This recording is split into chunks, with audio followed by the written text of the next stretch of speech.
little boy in a baseball hat stands in the field.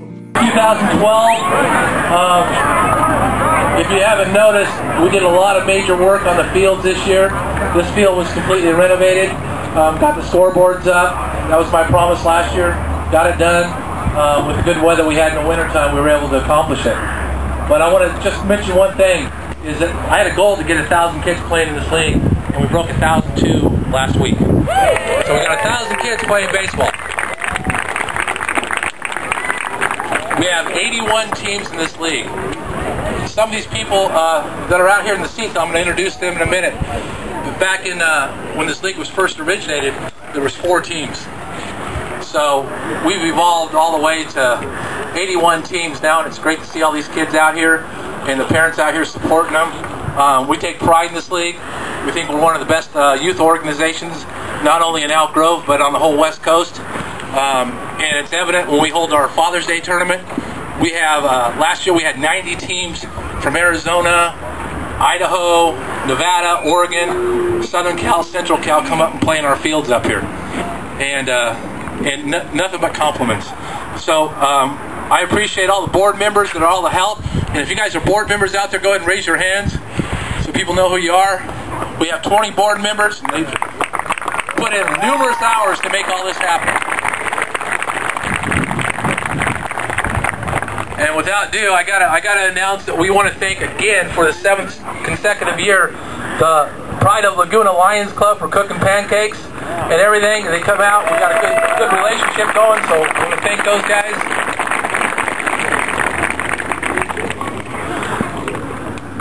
Now I want to get into making some introductions. 63 years ago this league was started, in 1949. This individual was one of the first players in this town. He's 3rd generation, 4th generation, I believe. Been around a long time, the family has. But he was on this well, not on this baseball field, but on one 63 years ago. Went on to play. Elk Grove used to have a semi-pro team called the Elk Grove Merchants back in the 50s and 60s, and this individual played on that team. It was a pleasure to get him out here today. But I want to introduce Mr. Dale Crump to you guys. Dale played baseball all the way through the 70s, semi-pro when we had a team here. But it's a pleasure to have you out here, Dale. And 63 years ago, how'd you do at the plate? You did all right. All right. Next individual I want to introduce, he coached for over 20 years in youth baseball in this town through the 70s, 60s, 70s, and beginning of the 80s. How many of you guys have ever watched the Bad News Bears? Raise your hand. Because I'm going to tell you, you probably don't know this, but the script was written right here in this town. Okay? This individual here had a team, and I can't say that I was part of that team, but had a team where we had a coach that brought a 6-pack. He didn't have a Cadillac, but he had a pickup. We had a player that came drunk about half our games. Okay? And we were always the underdog in every game we played in. But when it came time for the playoffs, we weren't the underdog no more. We wound up doing it, and I'm not exaggerating, that script probably was written right here. And this guy was the coach, Dick Gardner. 20 years coaching, guys. These are the people that set the foundation for where we are right now. And Dick coached for many years without a kid in the league. Okay? Next individual I want to introduce, and I want to make a statement on this while I have a city council member here. And this town has grown so big that I think it's time to create a Hall of Fame in this town for sports. And this individual would be the first one nominated and the first one elected. If anybody grew up, if your parents, your grandparents grew up here in the 60s, 70s, 80s, or 90s, you'll know this individual. I'm going to call him by his first name, but I've always known him as Coach. He created, established the first youth football program here in the 60s. Won many championships at Kerr when it was a 3-year junior high with the 9th grade. Coached basketball, baseball, football, all the way through. 45 years that he's coached in this town. And he umpired on his free time. And I want to say that it's an honor to be part of his program back in the 60s and 70s. I'm not aging myself, but when you played for this individual, you learned more about sports. You learned about life. Okay? He was not only hard as nails on the field, he soft as heart. There's always somebody you can go talk to. And I want to introduce him. And like I said, if there's a Hall of Fame established, this individual by far should be the first one inducted into the Elk Grove Hall of Fame. Sid McConnell.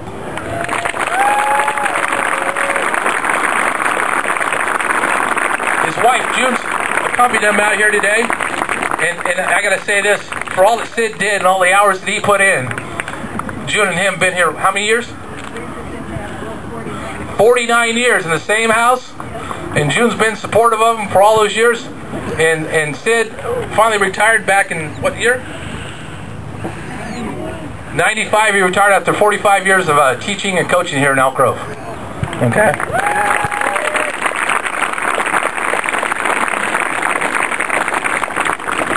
Next we have Michelle Orrick, the representative from the CSD.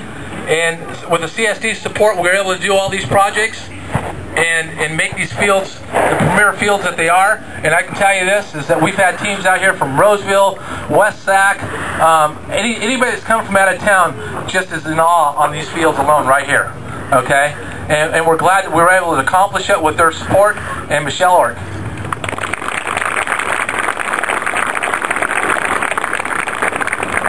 Representing the city of Elk Grove, City Council is Steve Dietrich. And Steve, I got to tell you, I told you before, I'm making the pitch to create a Hall of Fame for this town. I'm making a pitch that Sid McConnell is the first one inducted for all the years that he put in for the youth sports in this town. And I got to ask some, I see some people around the crowd right now. How many people or parents out in the audience played for Sid or know Sid McConnell? Raise your hand. There's a lot of people out there that played for him. Okay? And anyhow, so we got Steve from the City Council, and I'll give you the mic if you want to address that issue. You didn't want me to front him off or anything. Geez, talk about getting blindsided. Hey, do you guys think that's a great idea? I just spoke with Michelle Orrick, and we said we're going to try to championship that together. We're looking at building another sports complex in the future Civic Center area over off of Elk Grove Boulevard. And that would be a great addition to have a Hall of Fame, and have Sid be the first representative to be on that. So we'll work on that. You know, this is what Elk Grove's about. We moved here in 1990 to raise our children. I always get to break out my old coaching jackets when I come to these. It gives me a chance to kind of relive my past a little bit that I had with my boys when I was in your spot and the coaches out there. You know, but for full disclosure, you guys have to be warned. 34 years ago, before I was a coach, before I was a father, I had a full head of hair. See what happens? So you've been warned. I think Sid understands what I'm talking about too. You know, all you boys and girls out here, you guys listening? Looking over here if you would. You guys need to understand what your parents and these coaches are giving you the opportunity for. Some of you guys are probably only 6, 7 years old. Some of you are 12 years old. You can go as far as you want in life as long as you dream and work hard to get there. We have a lot of athletes, doctors, attorneys, whatever your dream may be. But you have to dream big and reach for those dreams. I was fortunate enough to raise a son who his dream was to be a professional water skier. He was also a catcher for the state champion Cal Ripken team on the 12-year-olds. He's over in Australia right now competing on an invitational for all the top water skiers in the world. So keep your dreams alive, work hard, listen to your parents, listen to your coaches, listen to your teachers, and you will be able to excel in whatever you choose to. Parents, thank you. Thank you for your support of your children, to bring them out, to give them the opportunity to play in this league. And coaches, as a former coach, I know what it takes. It's not just showing up on game day. I know what you guys do in the preseason, the training you go to be coaches, the preparation for your practices, the preparation for your games, working on the game schedules. Sometimes have to meet with the board of directors. So we need to give the coaches a big round of applause.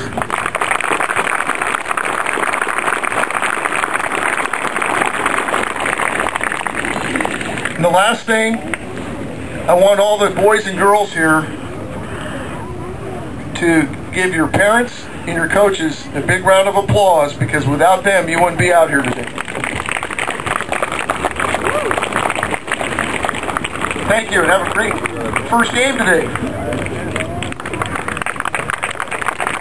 Okay. And one other thing that I want to address is that, just so everybody knows, we created a new division this year. It's our prep division for 13 and 14-year-olds playing on a 5480 field. There was some history about creating that division. We went to the Babe Ruth organization here in town. They weren't interested, and I got to say that we started it this year with the hopes that we had some kids that still wanted to play baseball on a field size appropriate for them. And I want to say that we have over 50 kids that are participating on the first year of the prep league. And I'd like the prep league coaches to kind of come forward and raise their hand, because thank you guys for stepping up and making things happen. So come on, guys. Thank you.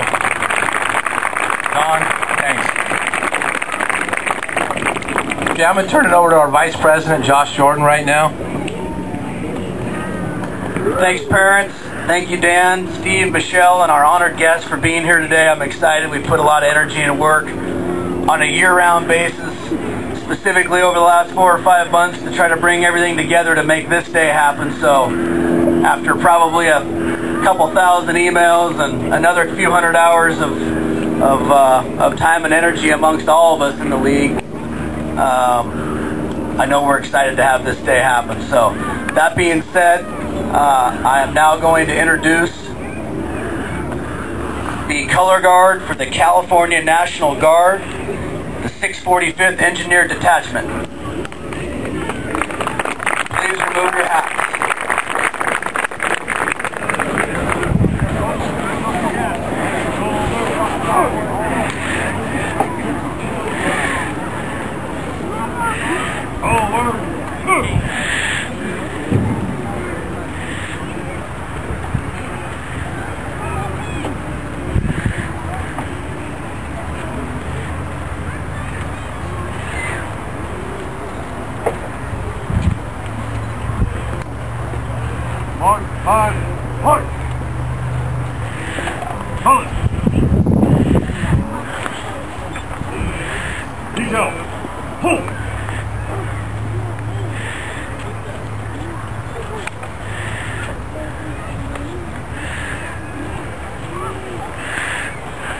I've now also been honored to have the presence of Alicia Paulson. Alicia is an 8th grader at Kerr Middle School here in Elk Grove, and she is now going to perform the national anthem.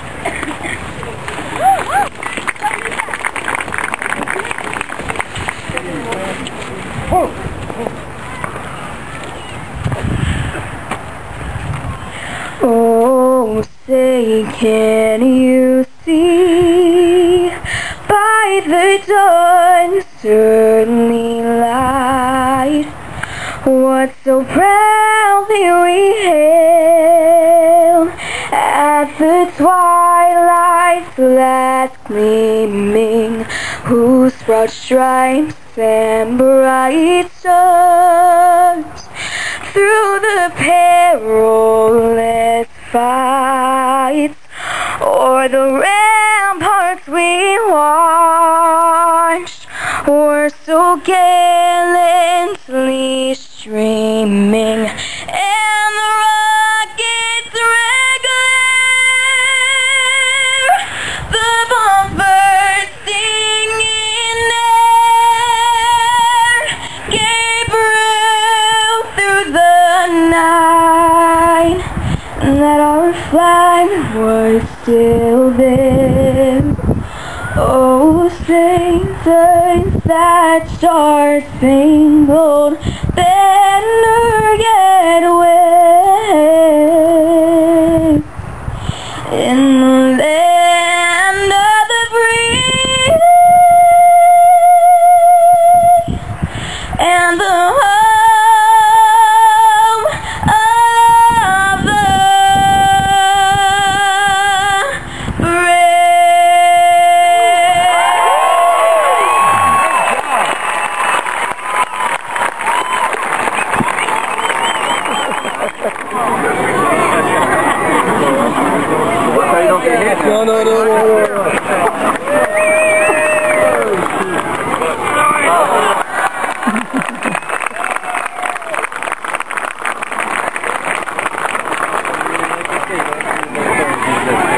Watch out. Better keep my eye on the ball, huh?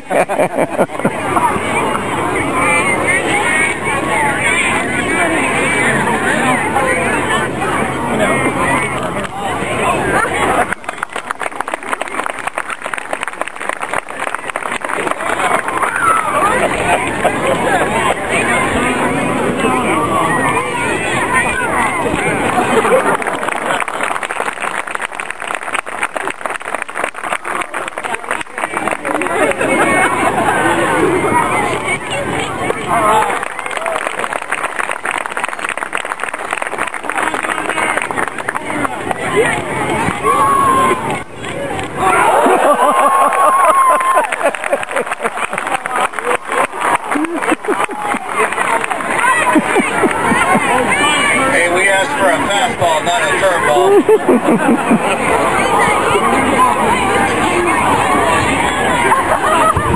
Codes our opening ceremony. But Evan wants to say something. play ball.